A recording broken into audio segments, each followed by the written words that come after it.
Normally we just note such tragedies and move on, but when the victim is a well-known politician, entertainer, or sports figure, we tend to take notice, thereby bestowing upon the victim a special aura reserved for only a few. So who are the 10 best-known individuals to lose their life in an airplane crash? Here are my nominees for the dubious honor.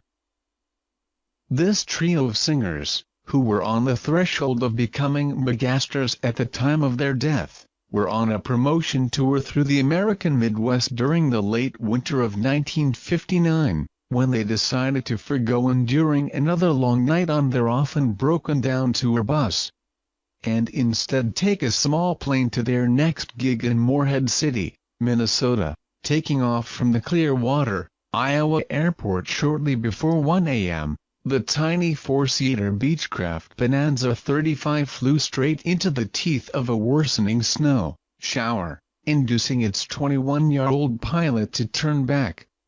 Unfortunately, the man lost his bearings during the process, and flew the plane into the ground some 6 miles northwest of the field, killing all 4 men instantly, and depriving the world of 3 of its most promising up-and-coming musicians. Perhaps no man did more to revolutionize the game of football than Notre Dame head coach Knute Rockne. Nor has there been a coach since that could come close to matching his extraordinary 105,135 record over the 13 years he was coach of the Fighting Irish. That's why his death on a flight from Kansas City to Wichita was such a shock to the nation, and a blow to the sports world. One of 5 passengers on a Fokker D-5 trimotor, a rickety early commercial airliner.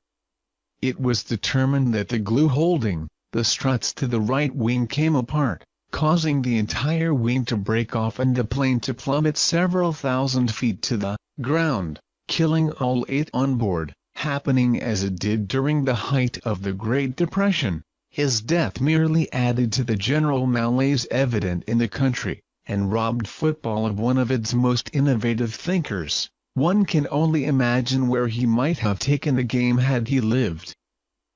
Few men were more admired and loved than the endearing humorist and actor Will Rogers. He almost single-handedly managed to lighten the nation's mood during the Great Depression, through his folksy humor and witty observations, best known for the statement that he never met a man he didn't like. Rogers was flying with friend and legendary pilot Wiley Post on a tour of Alaska, when the Lockheed Orion Explorer seaplane they were flying in caught afloat while trying to take off in the fog near Point Barrow. It crashed in shallow water, killing both men instantly. Just as the Holly Valens Bopper crash 4 years earlier took the lives of 3 of the biggest names in rock and roll, this crash claimed the lives of 3 of country music's biggest names, including one of the most popular singers at the time, Patsy Cline. Flying out of Dyersburg Municipal Airport in Dyersville, Tennessee, the Piper Comanche Hawkins and Copas were flying in at bad weather shortly after takeoff, and crashed into a forested mountainside 90 miles east of Nashville, killing everyone on board. Interestingly, in the months preceding the crash, Cline had confided to friends that she had a premonition that tragedy was on the horizon for her, and even went so far as to give away personal effects and hastily write out AWOL on airline stationery while flying between engagements. She proved to be as good a prophet as she was a songstress, it appears. This highly decorated World War II hair-turned actor, best remembered for the many westerns he starred in, died when the twin-engine Aero Commander 680 in which he was a passenger, crashed into Brush Mountain, near Catawba, Virginia. The pilot apparently lost his bearings in a rainstorm, and flew the plane into the ground, killing all four on board. What was surprising about this crash was that the pilot was a veteran with over 8,000 hours of flying time to his credit. Unfortunately, he never bothered to obtain his instrument rating, so when he flew into a rainstorm with zero visibility, he promptly flew it right into the mountainside. Murphy, a Congressional Medal of Honor winner who fought drug, alcohol, and gambling addictions all his life, was buried with full military honors at Arlington National Cemetery in Washington, D.C. Big band leader, known for such classic hits as In the Mood and Sentimental Journey, got into a small army utility plane near London, intending to fly to Paris to meet up with the rest of his orchestra, and simply disappeared. What might have happened remains unknown, though many believe that his plane was hit by bombs jettisoned by RAF bombers returning from a failed mission over the English Channel. One of these bombs may have struck the plane and sent it into the water, though this has never been confirmed. In any case, the man and the plane are missing to this day, and remain one of the great mysteries in aviation history.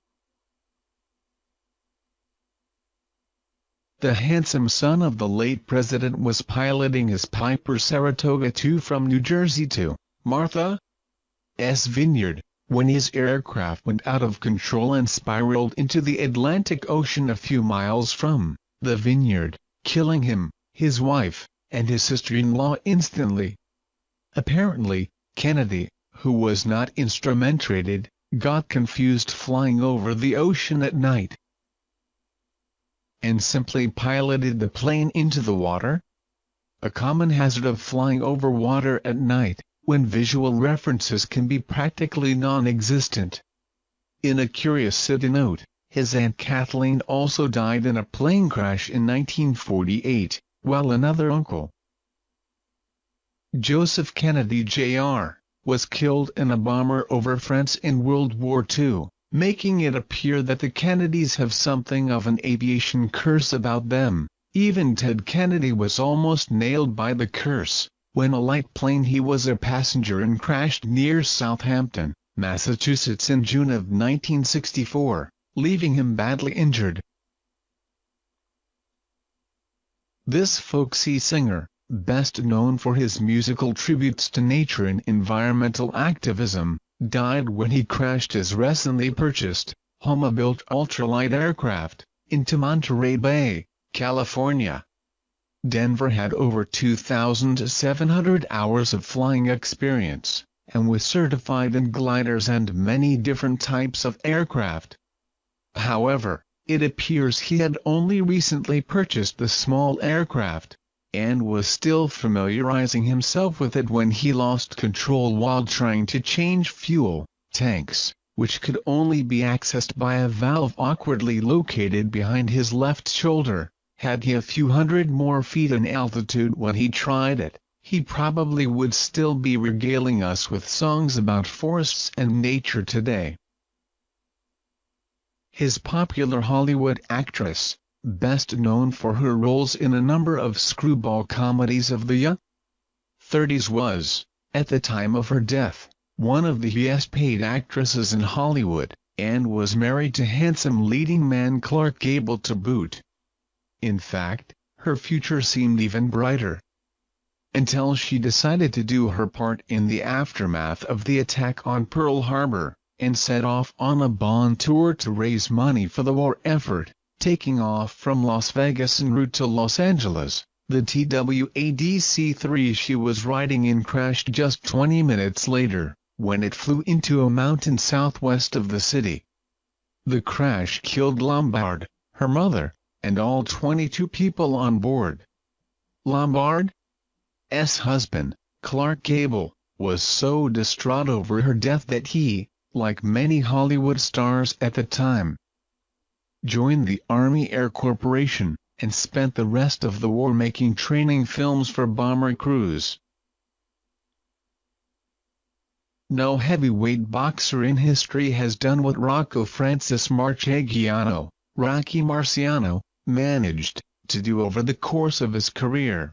go undefeated in 49 straight fights, 43 of them by knockout. On the eve of his 46th birthday, Marciano was on his way to a friend's home, where a surprise birthday party was waiting for him, when the small plane hit bad weather outside of Des Moines, Iowa.